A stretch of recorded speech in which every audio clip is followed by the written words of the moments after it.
Ano higayon ng mga idol nga to ko merkado sa Bogo. Nangumpra ko og mga gulayon nga namalikod ko og seedlings sa ampalaya, sili o kining kamatis.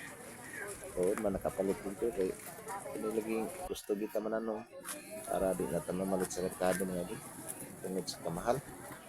Grabe ang presyo na sa mga talon. Ay nang mananom lang ta no. Pero di na ta magsikig pamalit. Antos yung pagpalit ng mahal kayo yung baligya sa merkado. Wala. Pamulihan ka na napod mo. Pero hindi na mo ma-antos sa kamahal sa mga baligya.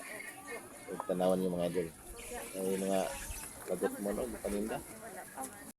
Daghang yung tao mga idol basta Domingo kay daghang mga baligya gikan sa bukid, gikan sa isla, tumo di sa ubos.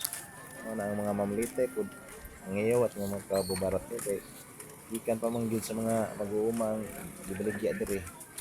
Wala pa giangkat sa mga negosyante gyud na nasa Hindi kay kan. merkado na. Napakay paliton. So, ano gayon na mga idol, kahimos gayon ang mga malitay. Kay iyot makabubarat ko ra pod.